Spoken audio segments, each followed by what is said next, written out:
자, 이번 시간부터는요, 제2차 공인노무사 시험 대비 GS 연기 노동경제학 부분을 할 텐데요. 자, 이쪽 부분은 객관식이 아니라 주관식 문제들로 구성이 되는데 1차에서 경제학을 선택하신 분들에서 노동시장 관련 그리고 노동정책 관련 부분을 한정을 시켜서 1차보다는 조금 깊이 있게 그리고 구체적으로 객관식이 아니고 주관식이다 보니까 어느 정도 서술형으로 답을 할 수 있는 그런 능력을 길러나가도록 수업을 진행할 겁니다. 그래서 1차보다는 조금은 어렵다고 느끼시는 분들도 계시겠습니다만 분량이 작다 보니까 조금만 시간 투자를 하시면 꽤 높은 점수를 얻을 수 있는 그런 전략적 과목이다. 이렇게 이해를 하시면 되겠습니다. 자, 그러면 노동경제학 첫 부분에서요. 예, 노동경제학이 뭐냐 해서 저기 바로 노동경제학은 노동시장이 어떤 식으로 움직이는가 그 작동 원리와 관련된 경제학의 한 분야다. 이렇게 이해를 하시면 되는데 주요 연구 대상이라고 할 수 있는 즉 이 소리는 앞으로 우리가 이걸 본격 전문적으로 보아 나갈 거다. 자, 첫 번째 복지 프로그램 즉 노동자들의 복지 수준, 후생 수준을 향상시키기 위해서 정부가 다양한 정책을 펼칠 텐데 그 복지 정책이 노동자들의 근로의욕에 긍정적 영향을 미칠 것인지 부정적 영향을 미칠 것인지 정책을 펴서 노동자들의 복지 수준을 향상시키려고 했더니만 오히려 노동자들의 근로의욕이 줄어들면서 노동 공급이 감소해버리는 이런 문제점도 나타날 수가 있다라는 겁니다. 자, 이런 문제들이 있어서 그걸 어떤 식으로 처리를 할 거냐 하는 것과 관련된 게 처음이고요. 자, 그 다음에 우리나라에도 최근 외국 노동자들이 많이 유입이 되면서 해외에서 국내로 이민해 들어온 노동자들 이 사람들과 기존의 자국 노동자들 사이에서 다양한 문제점이 생겨 나올 수 있는데 그 중에서 우리는 경제학이니까 임금하고 관련된 내용 즉 해외 노동자들의 국내 유입이 국내의 노동자들의 임금 향상에 어떤 영향을 미치는가 그 부분을 살펴보자. 자, 그 다음에 이 최저임금제라고 하는 걸 노동시장에 도입했을 때 이 최저임금제의 도입이 과연 노동자들의 고용과 실업에 어떤 영향을 끼치는가. 의도는 좋습니다. 그죠? 노동자들의 시간당 급여를 향상을 시켜서 노동자들의 후생 수준을 향상시키겠다. 의도는 그런데 과연 결과도 그렇게 나오는가. 그걸 노동시장의 형태와 실제 실업과 고용이 어떻게 연결이 되는가. 그걸 살펴보려고 한다. 해서 완전 경쟁 시장에 최저임금제를 도입을 했을 경우랑 지금 현재처럼 우리나라 노동시장이 완전 경쟁 시장은 아니란 말이에요.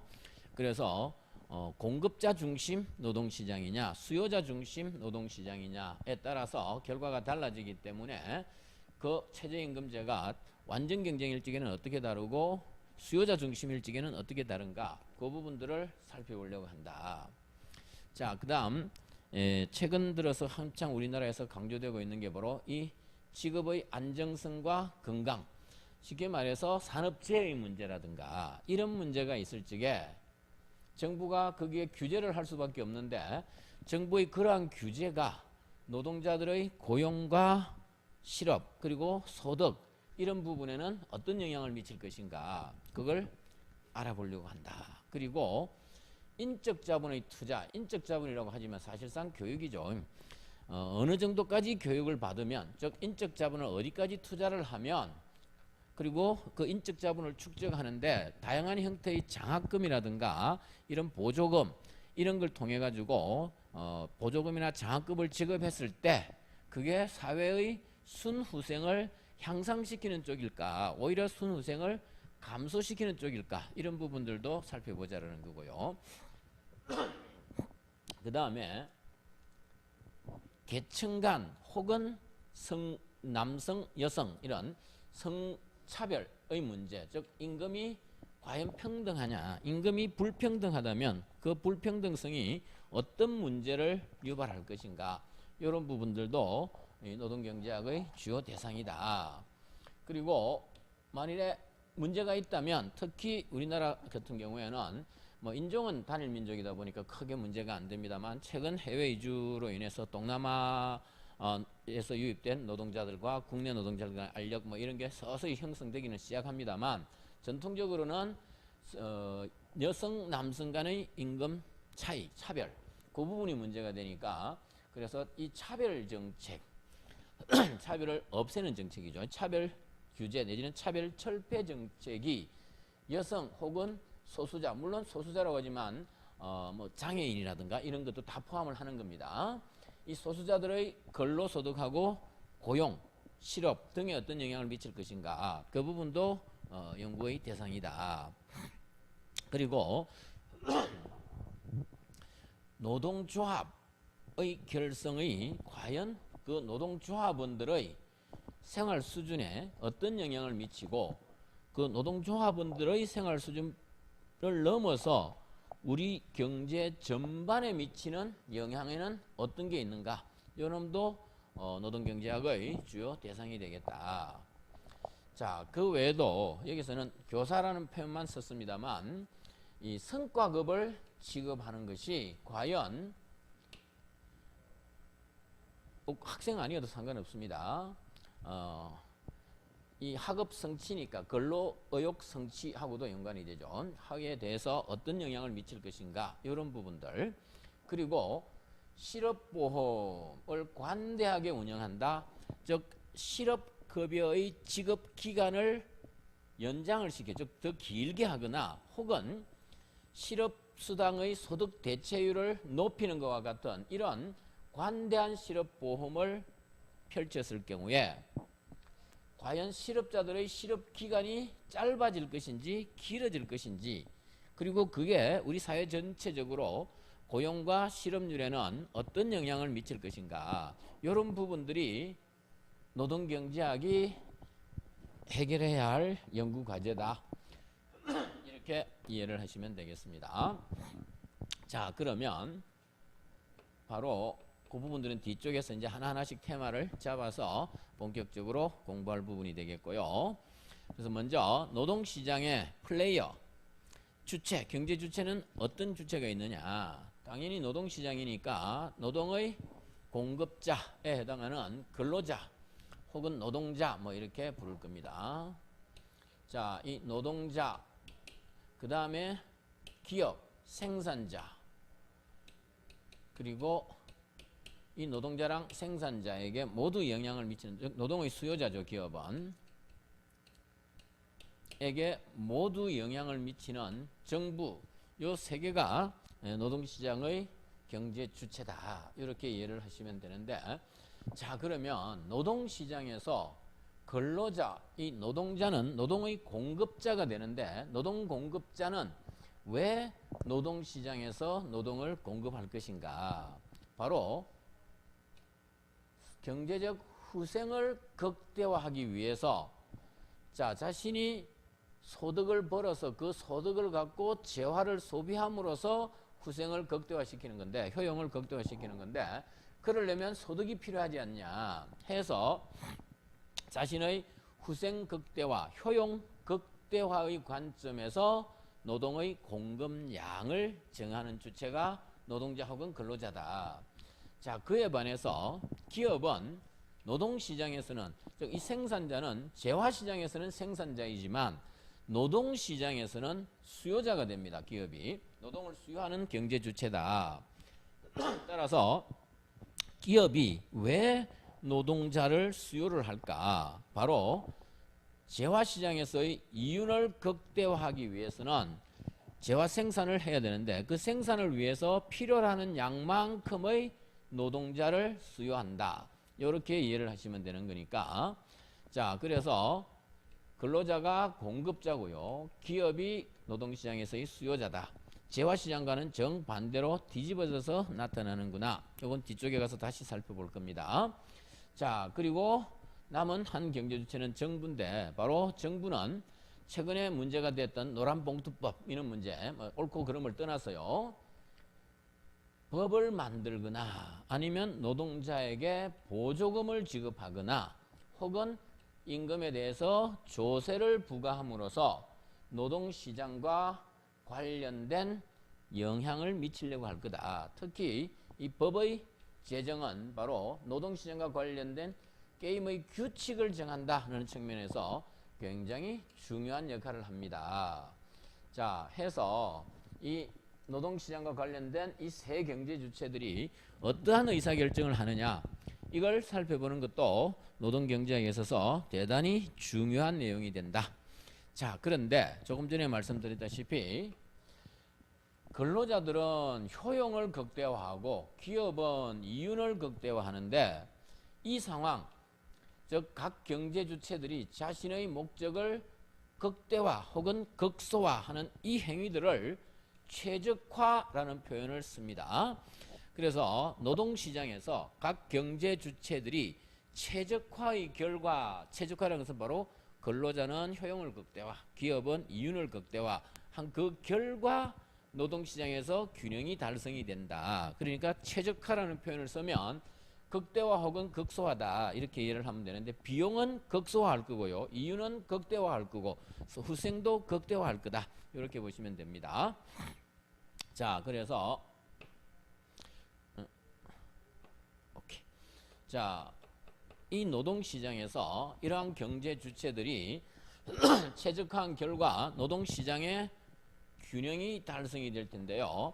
그러면 노동시장의 균형도 재화시장과 마찬가지로 고용과 임금, 즉 재화시장 같으면 여기를 우리가 P라고 잡았던 거고요.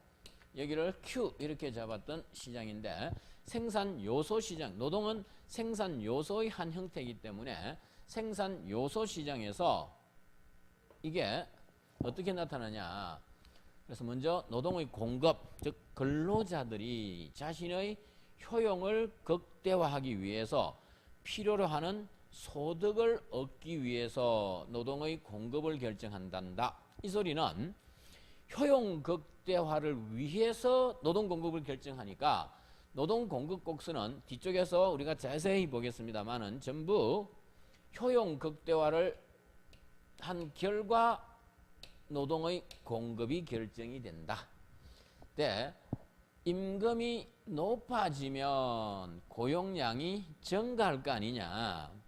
따라서 이걸 우리가 미시 일반 경제에서는 공급의 법칙이라고 해서 임금이 낮은 W0일 적에는 노동의 공급량이 L0 했다가 임금이 W1으로 이렇게 상승을 하면 노동의 공급량도 증가할 거다 해서 이 두 점을 연결한 이게 노동의 공급곡선, 즉 노동 공급곡선은 우상향하는 형태인데 이건 고용량과 임금 간의 양의 상관관계, 공급량과 임금 간의 양의 상관관계를 나타내는 이게 노동 공급곡선이다 라고 이해를 하시면 되겠고요.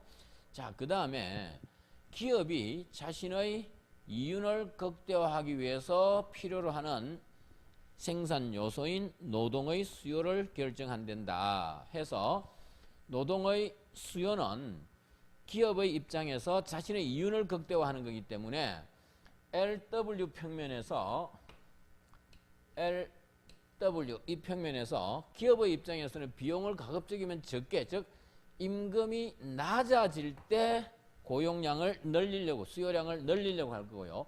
임금이 높아지면 노동의 수요를 줄이려고 할 게 아니냐 해서 LW, WL 평면에서 임금이 높을 때는 고용량이 적다가 임금이 하락을 하게 되면 수요량이 증가할 거다 해서 이 두 점을 연결한 이게 노동의 수요 함수, 즉 W랑 L 간의 음의 상관관계. 이거 공급이 아니고요, 수요입니다.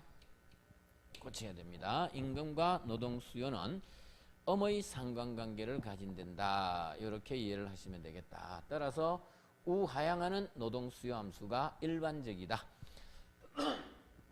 자, 이렇게 이해를 하시면 방금 본 노동 공급 함수랑 노동 수요 함수 간의 이 관계를 한꺼번에 그래프로 나타내면 LW 평면에서 노동 수요 함수와 노동 공급 함수가 일치하는 이 수준에서 시장 균형 임금과 균형 고용량이 결정이 된다. 이게 노동시장의 균형이다. 즉 노동시장에서 노동자들은 가급적 높은 임금, 가능한 한 최대로 높은 임금을 받으려고 할 거고, 기업은 가능한 한 최소의 임금을 지급하려고 할 거냐 아니냐. 따라서 이 노동자랑 기업은 분명히 이해관계가 서로 상충되는 측면이 있다. 근데 그게 딱 맞아떨어지는 요점을 찾아내면 이게 노동시장의 균형이 됩니다. 그래서 수요와 공급이 딱 일치돼서 외부 충격이 없는 한, 외부에서 어떤 다른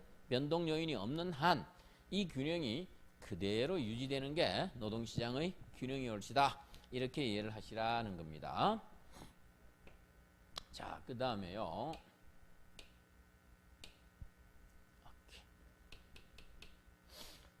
자, 먼저 노동시장을 분석하기 전에 노동시장하고 재화, 즉 생산물 시장의 관계가 어떻게 되는가, 이걸 파악을 하시면 여러분들이 직접적으로 노동시장은 머릿속에서나 그리는 것이지 현실에서 노동시장을 관찰한 적도 없고 본 적도 없을 겁니다. 하지만 재화시장은 많이 보죠. 이 물건 사러 가면 그게 다 재화시장이니까. 그래서 그 재화시장을 통해서 간접적으로 생산요소시장의 한 형태인 노동시장이 어떻게 구성되는가, 어떤 원리에 의해서 움직이는가를 이해를 할 필요가 있다 해서 먼저 자, 생산요소시장 정의는 생산 과정에 투입되는 생산요소.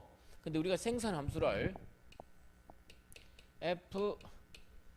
FKL 이렇게 하기 때문에 생산요소는 자본과 노동 두 가지밖에 없다고 보는 거니까 생산요소 시장도 자본이 거래되는 자본재 시장과 노동이 거래되는 노동시장, 이 두 개가 생산요소 시장. 근데 우리는 이쪽을 보지를 않고 이쪽만 보는 겁니다. 그게 노동경제학이니까. 그래서 바로 생산 과정에 투입되는 노동 자본, 뭐 토지도 있습니다만 이게 거래되는 시장을 우리가 생산요소 시장이라고 하는데 노동시장이니까 그 생산요소 중에서 노동이 거래되는 시장이다. 이렇게 이해를 하시면 된다. 방금 앞에서 경제 주체 측면에서 살펴봤다시피 가계 혹은 재화시장에서의 소비자가 재화시장에서는 소비자인데 생산요소 시장에서는 공급자가 되더라. 이유는 자신의 효용을 극대화하기 위한 소득을 얻기 위해서. 그래서 효용 극대화의 원리에 입각해서 행동을 하더라. 마찬가지로 기업은 재화시장에서는 공급자, 생산자인데 요소시장에서는 그 요소를 수요하는 수요자로서 행동을 하더라. 왜 생산요소를 수요하느냐? 방금 보신 대로 이윤극대화를 위해서, 이런 의미입니다. 딱 그렇다는 소리는 재화시장, 여기서 생산물시장, 재화시장에서 PQ 평면에서 우하향하는 수요 곡선과 우상향하는 공급 곡선이 딱 맞아떨어지는 요 지점이 재화시장의 균형점 이렇게 될 텐데요. 그래서 이 재화의 공급은 기업이 이윤을 극대화하기 위해서 공급을 하는 거고, 이 수요는 노동자들이 자신의 효용을 극대화하기 위해서 수요하는 거 아니냐. 그래서 이 재화시장의 이 두 가지 목적을 위해서 요소 시장이 형성이 되는 거여서 요소에 대한 수요 곡선 이놈은 바로 기업의 이윤 극대화로부터 파생되어 나온 시장이다. 수요다 해서 이 수요를 파생수요라고 부르자. 기업이 자신의 이윤을 극대화하기 위해서 재화를 만들어야 되는데 그 재화를 만들기 위해서 필요로 하는 생산 요소인 노동의 양을 수요한다는 겁니다. 그래서 파생수요다 이렇게 보시면 되겠고요. 그 다음에 노동 공급도 마찬가지로 노동자 가게가 자신의 효용을 극대화하기 위해서 필요로 하는 소득을 얻기 위해서 노동의 공급을 결정하는 거니까 따지고 보면 이 공급도 일종의 파생 공급이다 이렇게 이해를 하시면 됩니다. 그렇다는 소리는 재화시장으로부터 파생된 시장이 요소시장, 그 중에서도 노동시장이다 이렇게 이해를 하시면 된다. 즉 재화를 만드는 수요하는 시장이 없다면 요소시장도 의미가 없어집니다. 그래서 이 재화시장 쪽은 우리 눈에 많이 뜨이지만 이 요소시장은 눈에 뜨이지 않다 보니까 이쪽을 이해하기가 상당히 까다로운 측면이 없지 않아 있지만 이 관계를 통해서 이해를 하면 좀 더 쉽게 접근할 수가 있겠다. 이렇게 이해를 하시면 되겠습니다. 자, 해서 재화시장과 요소시장과의 관계는 이렇게 이해를 하시면 되겠고요. 자, 그러면 일반적인 경제 분석에 있어서 우리가 앞으로 노동시장을 분석할 적에도 이 일반적인 경제학, 노동경제학도 경제학의 한 영역이기 때문에 경제 모형을 사용을 할 거예요. 그래서 간단하게 이 경제 모형이 어떻게 구성될 건가 하는 걸 살펴보고요. 그리고 경제학은 실증경제학과 규범경제학 이렇게 두 영역으로 나눌 수가 있어서 그럼 실증경제학이 뭐고 규범경제학이 뭐다 하는 것까지 먼저 분석을 합시다. 자, 그래서 첫 번째 경제 모형이 뭐냐? 현실 경제를 이해하기 위해서는 경제 내에 관계되는 다양한 변수들의 인과관계가 존재합니다. 그래서 여러 경제 변수들이 존재하기 때문에 그걸 그냥 다 둔 상황이면 어떤 결과가 나왔을 적에 이 결과가 어느 변수의 변화 때문인지를 파악하기가 굉장히 어려워집니다. 자, 우리나라 경제가 지금 좋지를 않다. 그런데 주가는 올라가네. 코스피 지수는 3,300을 넘어섰댄다. 아니, 경제가 안 좋은데 코스피 지수는 왜 올라가지?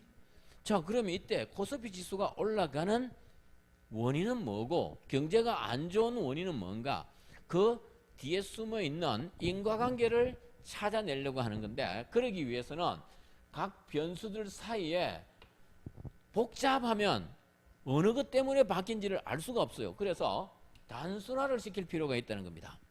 필요 없는 것들은 다 제거하고 필요한 부분만 딱 남겨두는 겁니다. 변수들을. 그리고 그걸 추상화를 시키자. 그렇게 하면 보다 더 전체의 움직임을 체계적으로 이해할 수 있게 된다. 그렇게 해서 만들어낸 걸 우리가 경제 모형이라고 부른다라는 겁니다. 그래서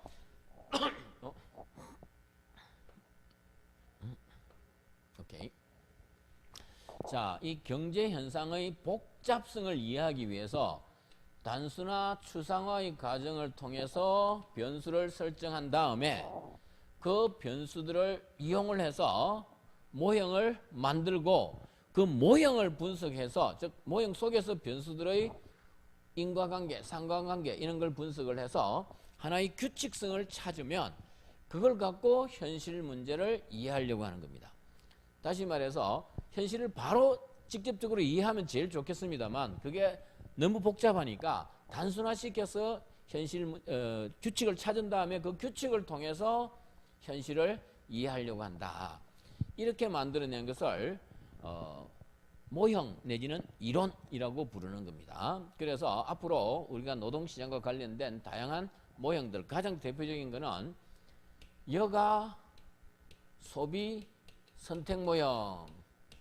이거 뭐 매년 경제학, 노동경제학에서 1문에 100점 중에 50점짜리로 거의 뭐 10년 출제되면 9년간은 이게 1문이다. 50점이다. 이렇게 이해를 하시면 될 정도로 자주 등장하는 모형입니다. 이놈도 일종의 모형이고요. 이걸 통해서 사람들은 노동 공급을 얼마만큼 정하려고 끄며 왜 그렇게 정하려고 하는가 하는 것을 인과관계를 통해서 해석을 해내려고 하는데 이게 가장 대표적인 경제 모형 중에 하나다. 이렇게 이해를 하시면 됩니다. 자, 그 다음에 이 경제 모형은 방금 여가 소비 선택 모형 이거는 수식으로도 나타낼 수 있고요. 수식으로 나타내면 효용을 극대화하세요. 뒤쪽에서 자세히 볼 겁니다. 여가랑 소비재 둘 중에 어떻게 소비를 하면 효용이 극대화될까? 제약은 어떤 제약이냐? 즉 이 소비량은 자신의 근로 소득에 기초해서 자기가 벌어들인 만큼의 소득을 갖고 여가랑 소비재를 선택을 해서 효용을 극대화하라. 이렇게 나오는 거니까 수식으로 이렇게 나타낼 수도 있고요. 이 결과를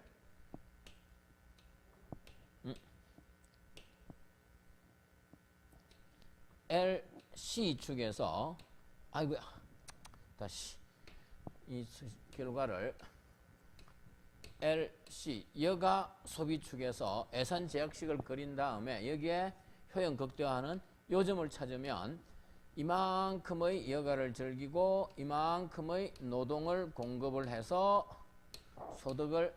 소비재를 이만큼 소비하려고 할 때 효용이 제일 커진단다. 이런 식으로 해석을 해내는 겁니다. 그래서 방금 보았던 수식으로 혹은 지금 그린 것처럼 그래프 혹은 그림 등을 통해서 혹은 이렇게 하기도 어려우면 그냥 단순한 서술을 통해서 이야기 형태로 표현도 가능하다. 근데 경제학은 이야기로 하는 쪽보다는 주로 수식과 그래프로 함께 사용하면 시각적으로도 쉽게 이해가 다가오기 때문에 그리고 설명력이 그만큼 올라가니까 앞으로 사용하는 모형들은 대부분 수식과 그래프 이 두 가지를 통해서 해석을 하려고 할 거다. 이렇게 이해를 하시면 되겠고요. 자, 그래서 밑에 보시면 경제 모형을 만들어내는 과정에 제일 중요한 것은 가정입니다. 현실이 너무 복잡하니까 그걸 추상화시키고 단순화시킬 필요가 있다 했는데 이 추상화시키고 단순화시킬 때 어떤 가정을 도입을 할 것인가 이것도 결과에 상당한 영향을 미칩니다. 쉽게 말해서 그 가정을 달리하면 결과도 완전히 다르게 나올 수밖에 없는 이런 상황입니다 하는 거고요. 해서 오케이. 네, 가장 대표적인 가정은 여러분들 경제학 교과서 보면 제일 먼저 나오는 게 다른 조건이 일정하다면 일정할 때라는 겁니다.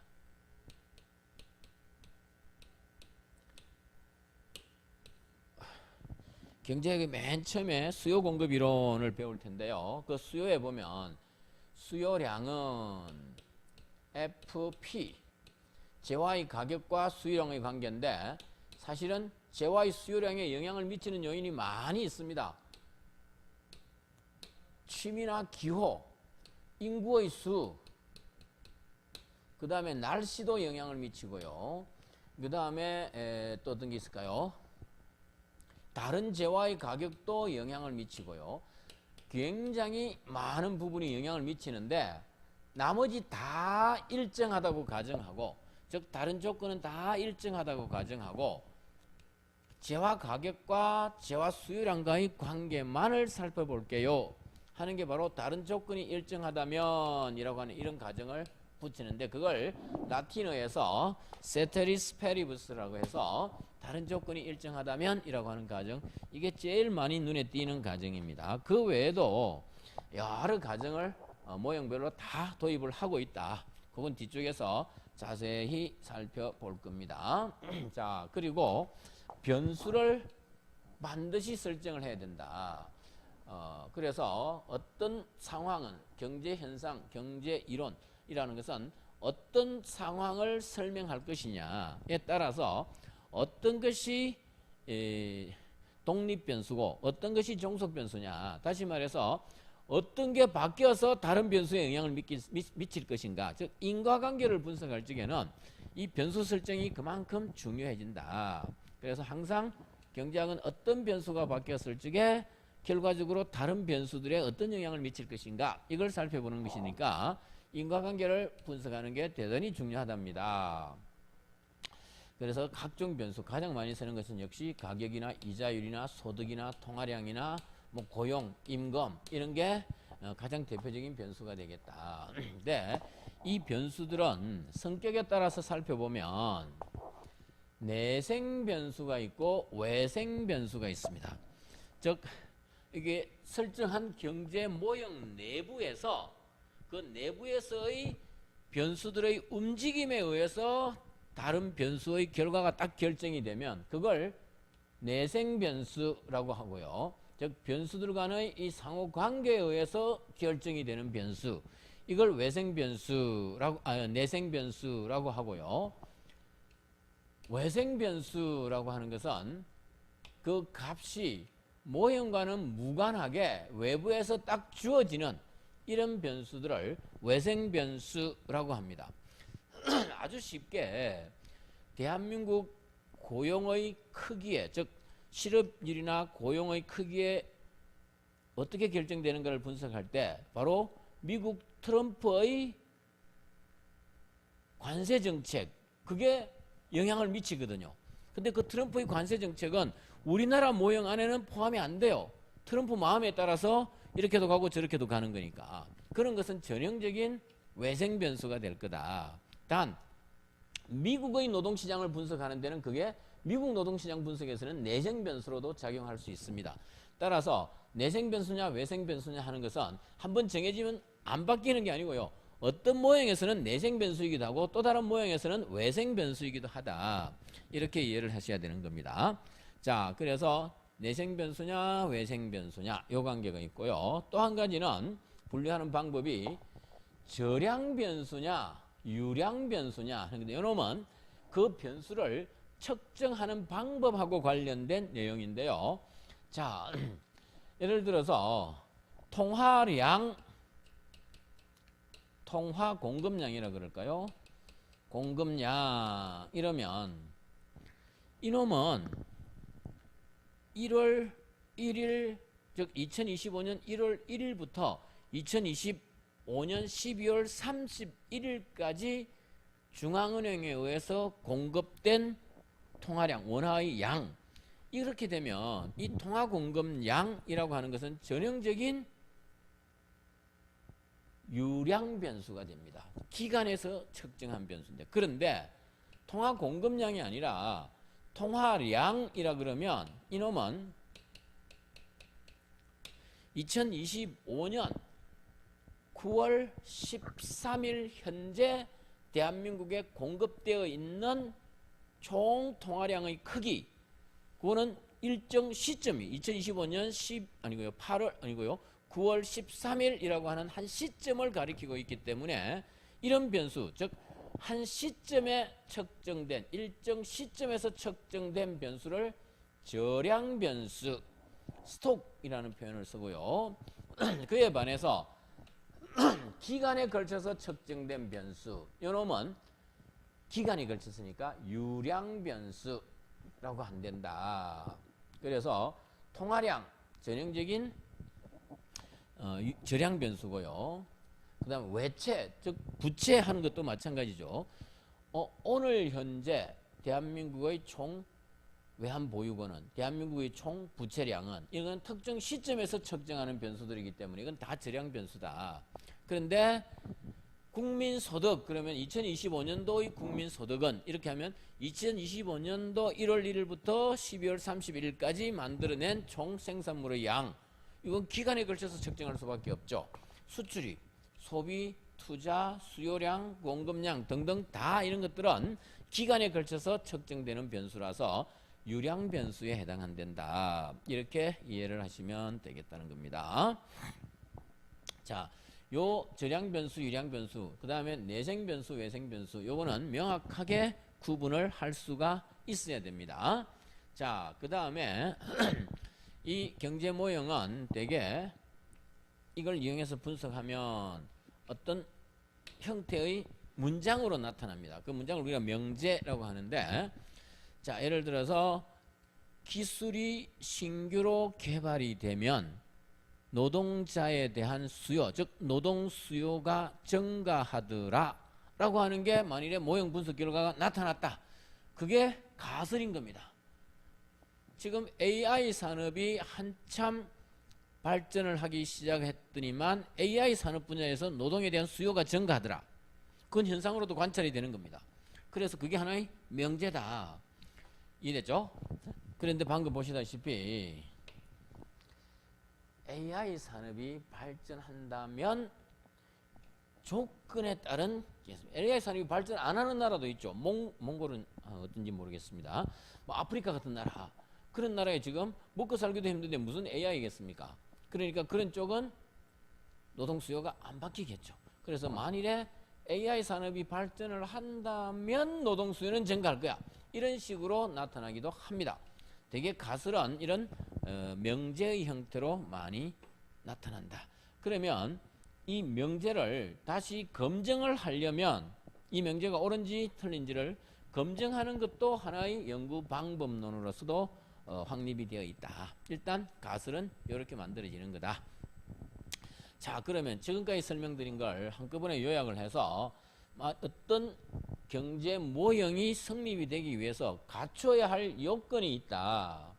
첫째로 가정의 현실 적합성. 맨 앞에 우리가 가정을 도입을 해야 된다. 근데 그 가정이 터무니없는 가정이거나 현실과는 동떨어진 가정이라면 그 가정 하에서 도출된 모형이나 이론은 현실을 설명할 수가 없겠죠. 그래 버리면 그건 아무런 의미가 없는 모형이 되는 겁니다. 그래서 가정은 반드시 현실을 잘 반영하는 현실 적합성을 갖춘 가정을 도입을 해야 된다.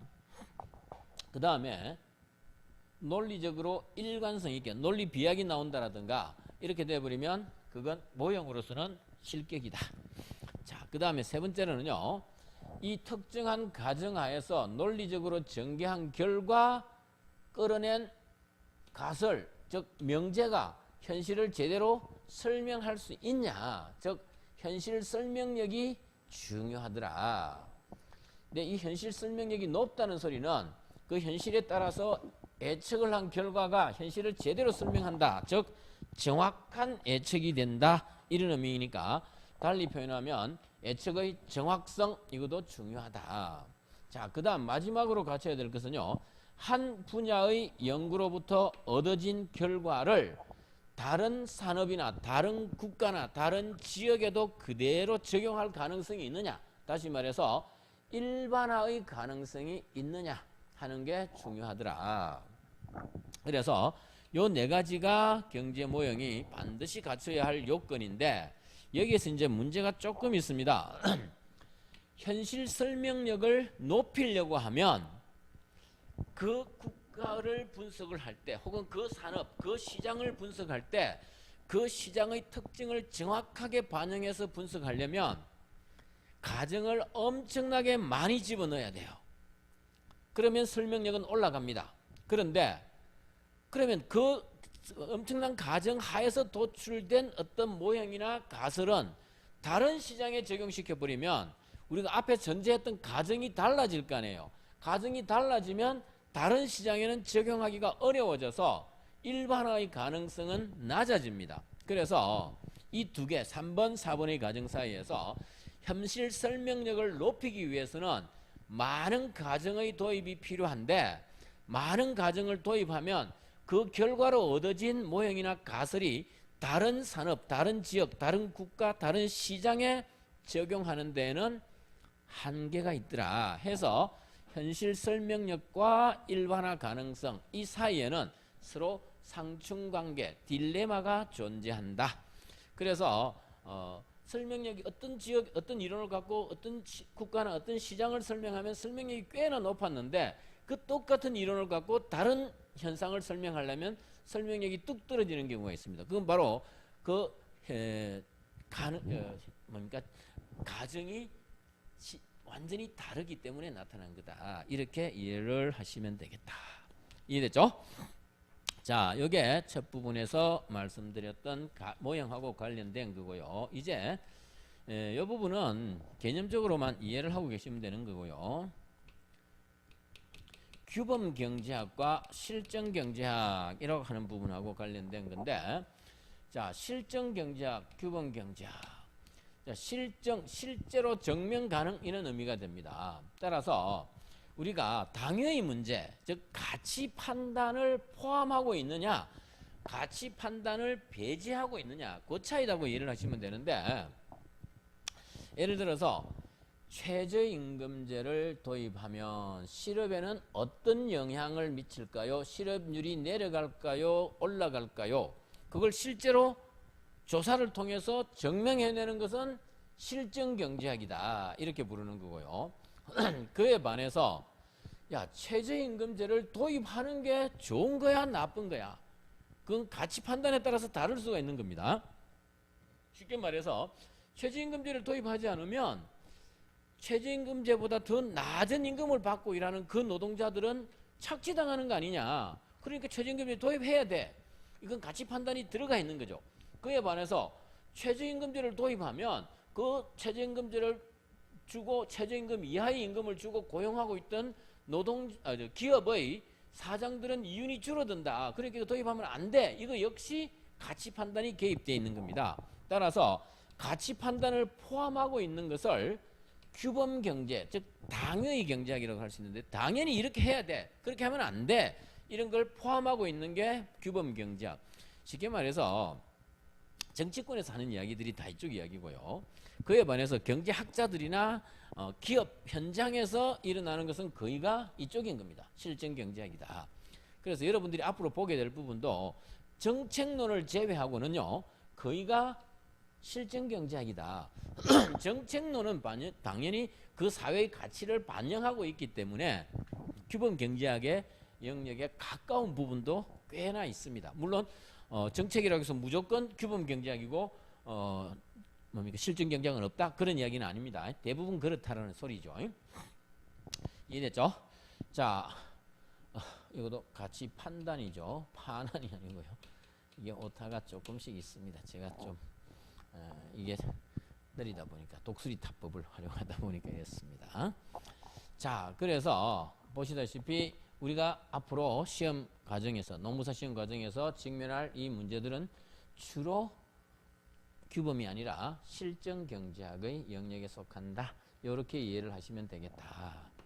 자, 그러면 이제 본격적으로 노동 시장을 분석해보는 부분으로 들어가 보도록 하겠습니다.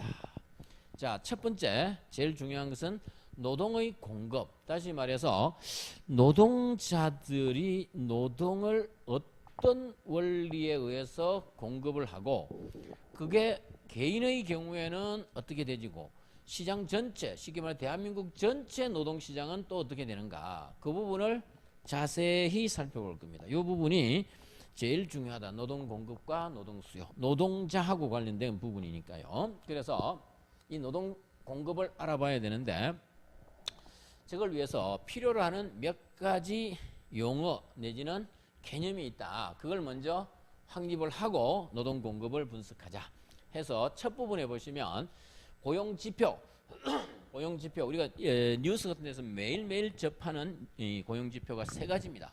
첫째가 경제활동 참가율, 그 다음이 실업률, 고용률 하는 요 세 가지 경제지표가 제일 많이 여러분들이 듣게 되는 내용입니다. 자, 그러면 이 용어들을 이해하려면 또 기본 개념을 알아야 된다 해서 대문자로 나타낸 P, 대문자입니다. 이 P라고 하는 거는 생산 가능 연령 인구. 자, 생산 가능 연령 인구. 우리나라의 경우에는 중학교까지가 의무 교육입니다. 따라서 어떤 어린이도 중학교를 졸업 반드시 해야 됩니다. 만일에 부모가 초등학교만 졸업시키고 우리 집 가난하니까 너 회사에 가서 일해서 돈 벌어와 하면 그 부모가 처벌받습니다. 노동법상. 그래서 의무 교육인 중학교까지는 반드시 마쳐야 되기 때문에 15세, 만 14세에 되게 이제 물론 한 해 먼저 들어가냐 늦게 들어가냐 그런 차이점이 있습니다만 만 15세를 기준으로 만 15세가 넘어야만 노동시장에 노동을 공급할 수 있다 해서 생산활동에 종사 가능한 연령 인구가 한국은 만 15세 이상의 인구, 국가에 따라서 초등학교 1학년 입학 기간 연령이 달라지기 때문에 그건 그리고 의무 교육 기한도 다르기 때문에 조금씩 국가별로 차이가 있습니다. 기본적으로는 한국은 이렇게 생산 가능 연령 인구를 정의하고 있다. 다시 말해서 일을 할 의사를 가진 경제 활동 인구랑 일을 할 의사가 없는 비경제 활동 인구 이 두 개로 합친 게 바로 생산 가능 연령 인구다. 즉 15세 이상의 인구 중에는 일을 해야겠다라고 하는 일을 할 의사가 있는 사람이 있고 뭐 우리 집 부자니까 나 일할 생각 없어. 그냥 엄마 아빠 돈 놀고 먹으면서 설레 하는 일을 할 의사가 없는 사람들도 있어요. 그래서 일을 할 의사가 있는 사람을 경제활동 인구라고 하고요. 그 다음에 일을 할 의사가 없는 사람을 비경제활동 인구라고 해서 N, L 이렇게 나타낸다. 이해됐죠? 그래서 경제활동 인구는 바로 일을 할 의사를 가진 사람. 그러니까 실제 경제활동을 합니다. 근데 여기에 우리가 조심해야 될 게 경제활동 그러면 돈을 벌기 위해서 실제로 회사에 다니는 사람 당연히 경제활동이죠. 근데 회사에 들어가기 위해서 구직활동을 하고 있는 사람, 즉 취업을 하기 위한 활동을 하고 있는 그 행위도 경제활동에 포함을 시킵니다. 그래서 구직활동을 하고 있는 실업자와 이미 취업을 하고 있는 취업자 이 두 부류가 합쳐져서 경제활동 인구다. 즉 취업자, employer 해가지고 E와 unemployed니까 U 합쳐서 우리가 경제활동 인구다. 경제활동에는 바로 구직활동을 하는 사람과 취업을 하는 사람인데 공통적인 것은 바로 일을 할 의사가 있다라는 겁니다. 따라서 취업자는 일을 할 의사도 있고 일자리도 갖고 있는 사람이 취업자라면 실업자는 일을 할 의사는 있는데 일자리를 갖고 있지 못한 사람, 따라서 일자리를 찾고 있는 사람, 이 바로 실업자다. 이해됐죠? 단 일자리도 없지만 일을 할 의사도 없는 사람은 경제활동을 안 하니까 그 사람은 경제활동 인구가 아니다. 이렇게 보시는 겁니다. 그래서 비경제활동 인구 이렇게 분류를 한답니다. 자, 그러면 이 기본 용어들을 갖고 먼저 경제활동 참가율 대문자가 아니고요. 소문자 P로 나타낸 게 경제활동 참가율. 이거는 말 그대로 생산 가능 연령 인구 중 경제활동을 하고 있는 사람들의 비율. 그래서 생산 가능 연령 인구 P분의 경제활동 인구 L 이렇게 나타낼 수가 있겠다. 근데 P가 L 플러스 N이기 때문에 L 플러스 N분의 L 이렇게도 나타낼 수 있습니다. 이게 경제활동 참가율이다. 자, 그 다음에 실업률 보세요. 실업률은 분모가 중요합니다. 경제활동 인구 중에서 실업자의 비율입니다. 실업자가 U였죠. 따라서 일을 할 의사는 있지만 아직 일자리를 못 찾은 사람. 분모가 경제활동 인구입니다. 이쪽은 생산 가능 연령 인구고요. 완전히 다르죠.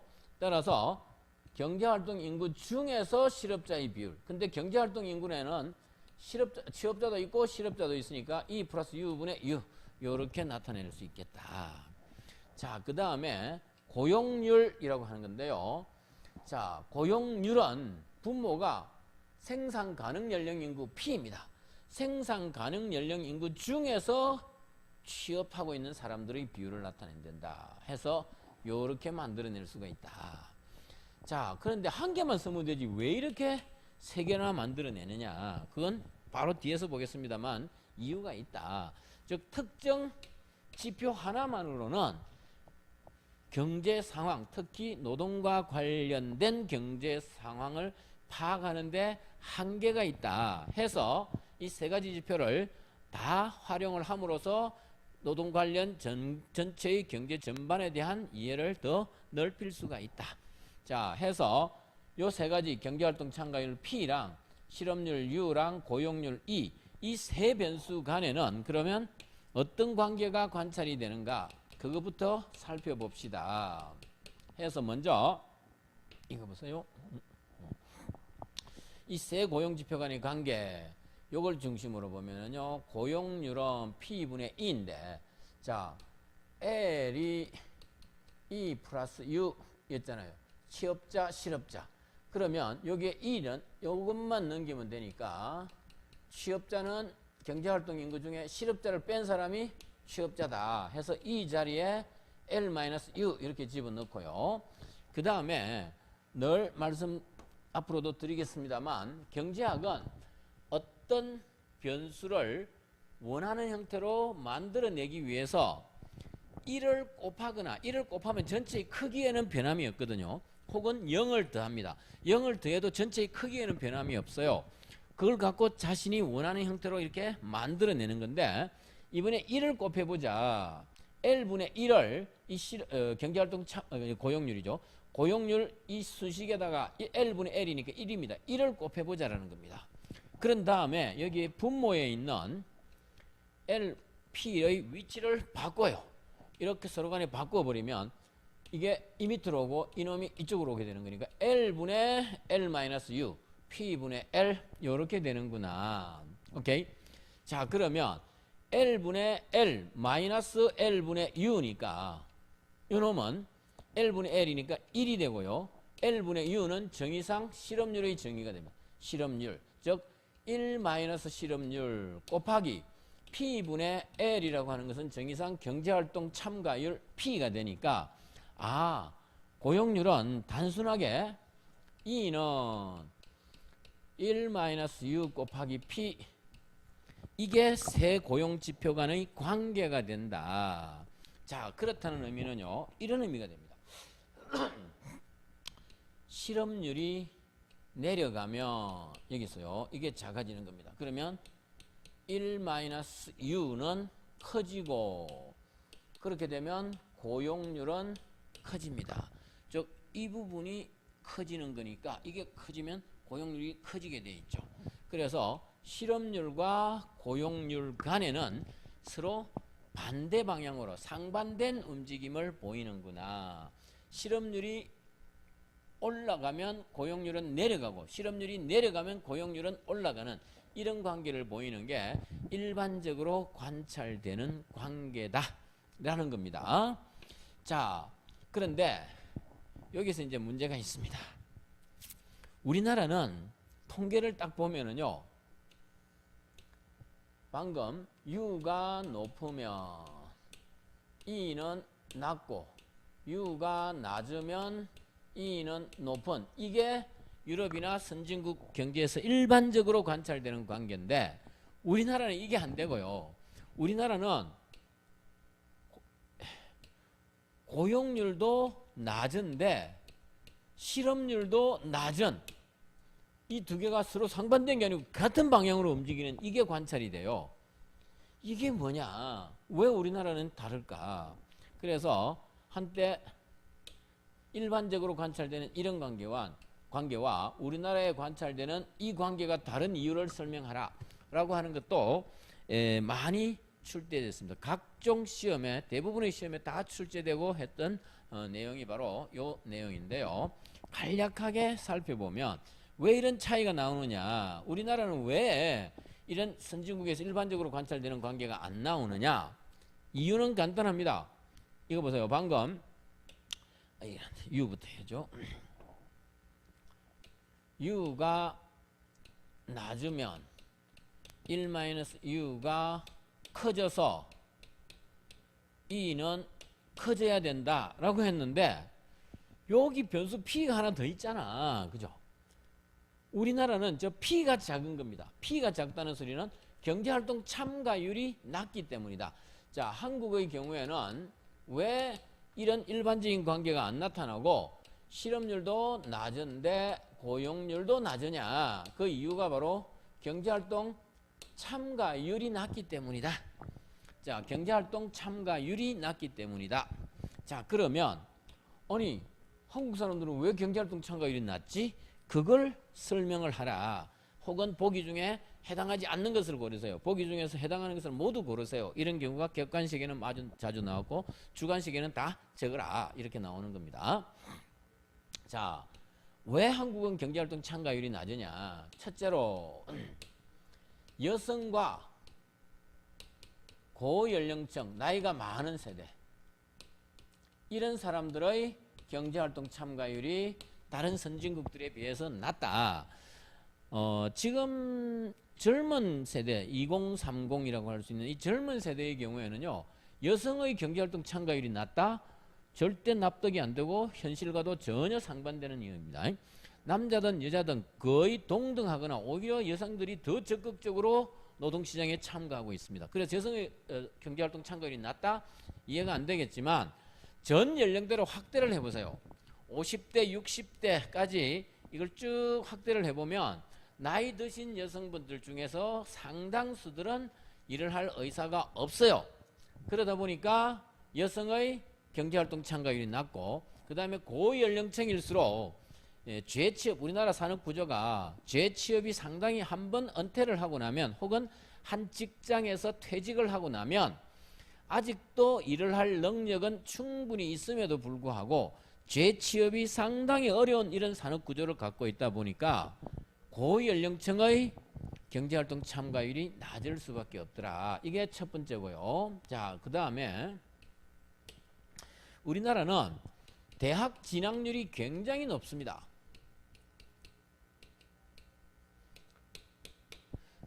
바로 옆에 있는 일본만 하더라도요. 일본의 대학 진학률 2년제를 포함한 겁니다. 2년제를 포함한 대학 진학률이 46%에서 47%. 다시 말해서 2명 중에 1명이 채 대학을 안 갑니다. 그런데 우리나라는 몇 프로냐? 80%, 아주 낮을 적에는 80% 초반대, 83, 4%, 조금 높을 적에는 80% 후반대, 87, 8% 이렇게 됩니다. 평균 85%에서 6% 정도로서 다른 나라의 거의 더블 스코어입니다. 유럽 선진국들도 50%를 잘 안 넘습니다. 거의가 40% 후반대, 미국이 조금 예외적으로 높아서 51% 이 정도 됩니다.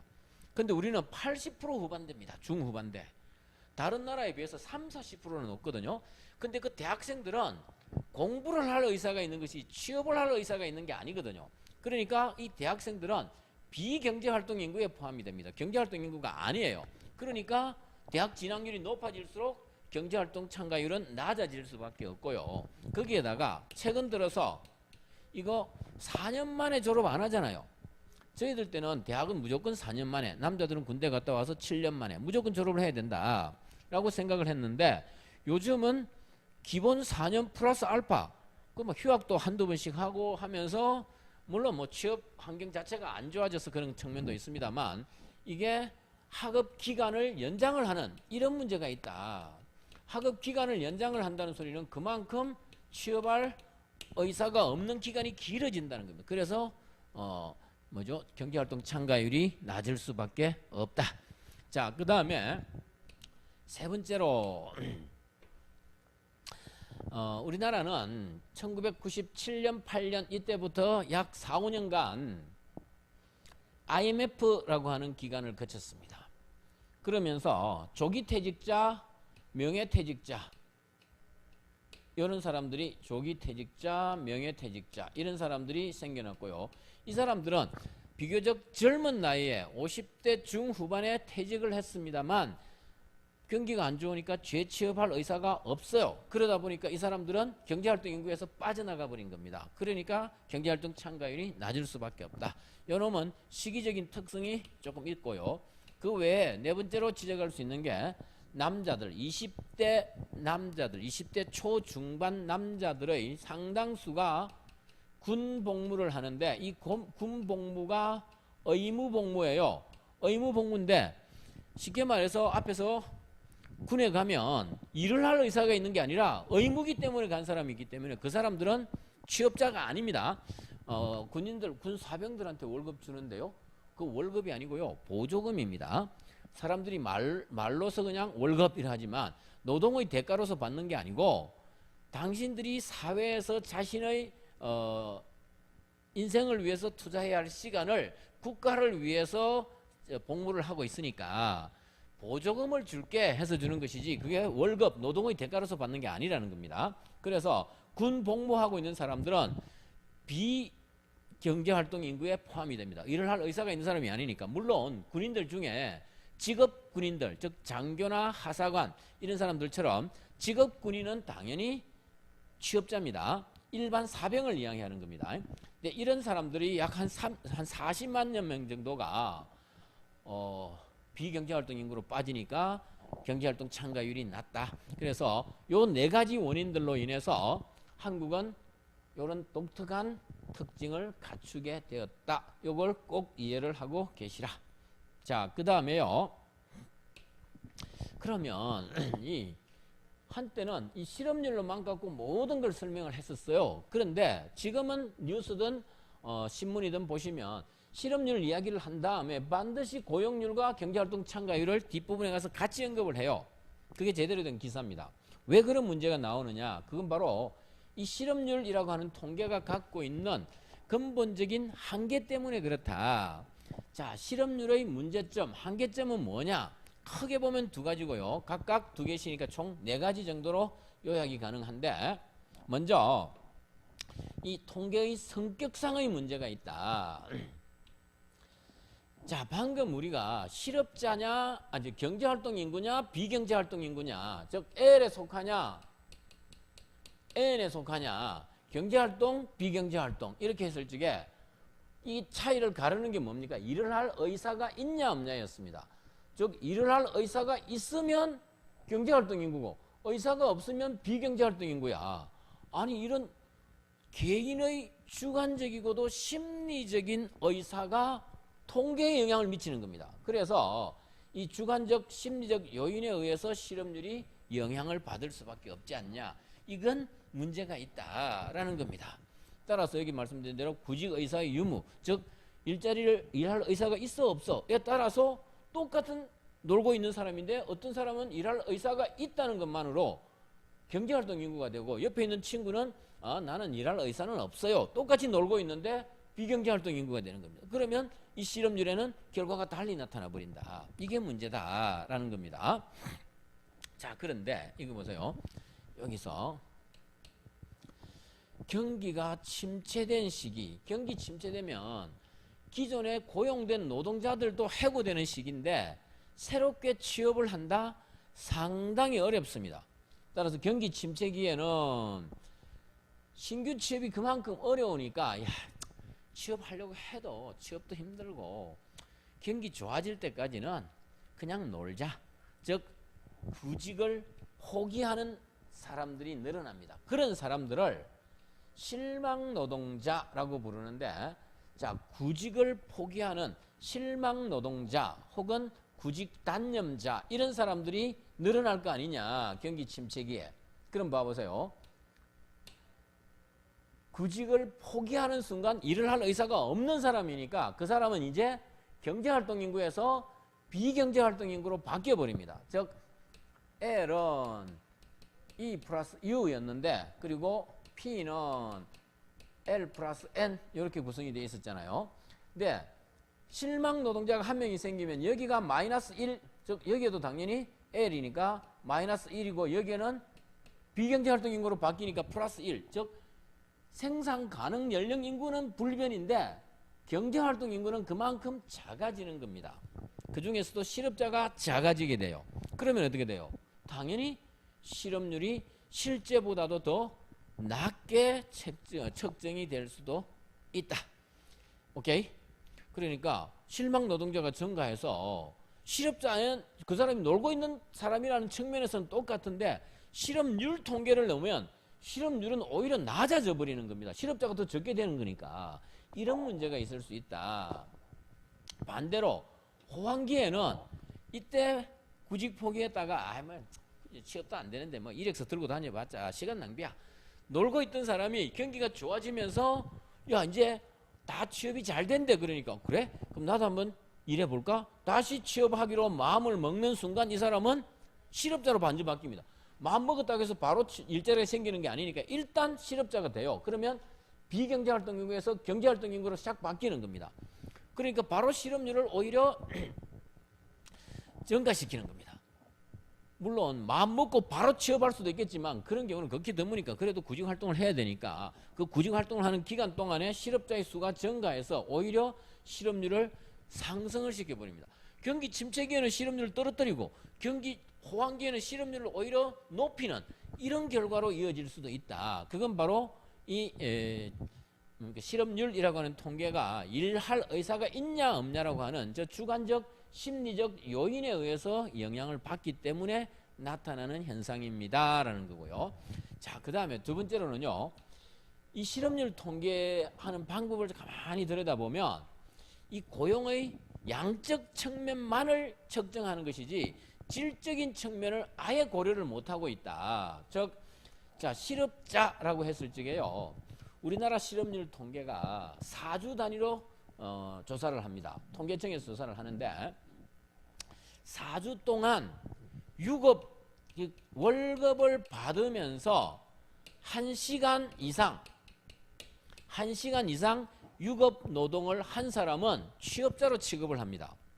쉽게 말해서 한 달 동안 아르바이트 하는 친구가 갑자기 그날 무슨 일이 생겨서 야, 딱 2시간만 나 좀 대신해서 좀 알바 해달라. 편의점에서 2시간 했어요.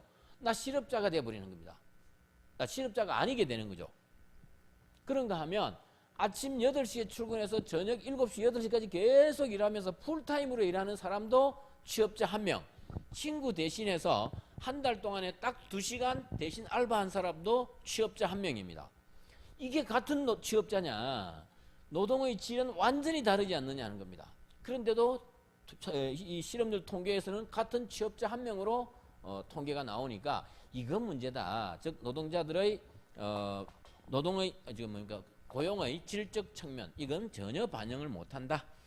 뿐만 아니라 이런 것도 있습니다. 아버지가 편의점을 해요. 근데 그 아버지의 아들, 딸 3명이서 대학 졸업하고 지금 아직 취업을 안 하고 있어요. 그러니까 아버지가 다른 일을 할 적에 혹은 혼자서 24시간을 볼 수는 없으니까 편의점을. 그래서 아들, 딸들이 몇 시간씩 나누어 가지고 아빠 피곤할 적에 잠시씩 편의점을 봤어. 그러면 그 사람들은 실업자가 아니게 됩니다. 그렇다고 해서 그 사람들이 월급을 받는 건 아니잖아요. 아빠가 용돈을 줄지 몰라도 월급 형식으로 주지는 않는다고. 따라서 이 자영업자의 무급 가족 종사자, 즉 자영업자 1명이 있으면 그 자영업자 1명한테 부모든 자식이든 돈 안 받고 그 사람을 도와주는 이 사람들은 실업자에서 제외됩니다. 실제보다 실업자가 훨씬 작아지는 거죠. 그러니까 이런 통계적인 측면을 봤을 때 이 고용의 질적 측면은 아예 계산을 못하는 게 기존의 실업률의 문제다. 또 한 가지 더 측면이 있습니다. 자, 여기에 두 번째 이 부분인데요. 측정상의 문제라는 건데 이게 무슨 소리냐. 자, 실업률을 측정할 적에 실제보다 낮게 측정되거나 실제보다 높게 측정되는 이런 문제점이 있단다. 자, 먼저 과소 측정의 문제. 요거 조금 전에 앞에서 말씀드렸던 거랑 조금 겹치는 부분이 있습니다만 실업률은 L분의 U, 다시 말해서 E 플러스 U분의 U 이렇게 되는 거 아니냐. 자, 이때 보세요. 구직 단념자, 즉 실망 노동자가 1명이 생겨요. 그러면 어떤 문제가 생기느냐. 요건 달리 보면 분모 분자를 전부 U로 나누면 U분의 U니까 1이고요. U분의 2 플러스 1 이렇게 되죠. 분모 분자를 전부 U로 나눴어요. 자, 그럼 보세요. 실망 노동자가 1명이 생겨났어. 그렇다는 소리면 이 사람은 실업자에서 비경제활동 인구로 바뀌니까 U가 작아집니다. 실업자가 낮아지는 숫자가 줄어요. 실업자의 숫자가 줄면 U분의 2, 이 부분은 분모가 작아지니까 커집니다. 이게 커진다는 것은 이 부분 전체, 이 실업률 통계의 분모 전체가 커지는 겁니다. 그럼 실업률은 낮게 측정이 될 수밖에 없죠. 그러니까 이게 과소 측정되는 측면이 있다, 이런 겁니다. 자, 그런가 하면 과다 측정이 되는 문제도 있다. 이 소리는 뭐냐 하면, 자, 여러분들이 실업수당이라고 하는 것을 받아본 경험이 아마 없는 분이 더 많겠죠. 자, 이 실업수당을 받으려면 고용노동부에 직접 하지는 않더라도 고용노동부의 업무를 위탁받은 구청에 가서 이전에 다니던 직장에서 내가 해고가 됐습니다 하고 신고를 해야 됩니다. 그래야만이 실업자로 인정을 받고, 그 상태에서 실업수당을 확보하기 위해서는 구직 활동을 하고 있다는 것을 그 구청에 보여야 됩니다. 그래서 일을 할 의사는 없는데 실업수당은 받고 싶고, 그러니까 일을 할 의사가 있는 것처럼 위장을 할 수가 있죠. 실업수당의 혜택을 받기 위해서 일을 할 의사가 있는 것처럼 위장을 할 필요가 있습니다. 그렇게 해야만 실업수당을 받을 수 있으니까. 그러면 실업자로 분류가 됩니다. 예를 들어서 A라고 하는 여성이, 자, 이제 결혼을 해야 되는데, 결혼을 하려니까 시댁이 좀 부자야. 시댁들 집이 부자여 가지고 그 시댁 가족들이 우리 며느리는 집에서 그냥 전업주부 해라, 회사 그만 다니고. 그럼 때려치웠어요. 때려치우고 전업주부를 하려고 하는데, 야, 그러면 이제까지 회사 다니던 게 아깝지 않냐. 그러면 그 실업수당은 내가 받고 싶어. 그럼 어떻게 하면 되느냐. 해고된 걸로 하고 자신의 남편이 운영하는 회사에 구직활동을 막 하는 겁니다. 구직활동을 어떻게 보여주느냐. 인터넷에서 이력서를 보낸 그 컴퓨터 화면을 스크린샷이라 그러나요? 그 스크린샷을 찍어서 구청에 보여주면, 아, 이 사람이 이력서를 보낸 걸 보니까 구직활동을 하고 있구나, 즉 일을 할 의사가 있구나 라고 생각을 해서 실업수당을 지급해 줍니다. 그러니까 이 사람은 결혼을 해야 되기 때문에 일을 할 의사가 없어요. 근데 실업수당은 받고 싶어. 그러니까 마치 일을 할 의사가 있는 것처럼 꾸미는 겁니다. 그러면 실업자가 한 명 증가하는 거니까 이거하고 반대로 유가 커지면서 이 부분이 작아지니까 실업률은 오히려 올라가는 과다 측정되는 문제가 발생을 한다. 따라서 실업률은 이 통계 자체가 측정하는 데 있어서 과다 측정되는 이런 문제점들을 내포하고 있으니까 실업률만으로는 그 경제의 정확한 노동 사정을 파악하기 어렵다 해서 고용률이라든가 경제활동 참가율 이런 부분들을 함께 고려함으로써 그 국가의 노동 사정을, 노동 경제 상황을 정확하게 파악하기 위해서 그런 노력을 합니다 라고 이해를 하시면 되겠다라는 겁니다. 이해됐죠? 자, 그러면 지금까지 이제 빌드업이었고요. 여기서부터 이제 본격적으로 노동 공급을 어떻게 결정을 하느냐, 개별 노동자의 경우를 먼저 살펴본 뒤에 마지막에 가서 그런 노동자들이 다 합쳐진 노동시장 전체는 또 어떻게 결정되는가, 그걸 살펴보기로 하자. 잠시 쉬었다 하겠습니다.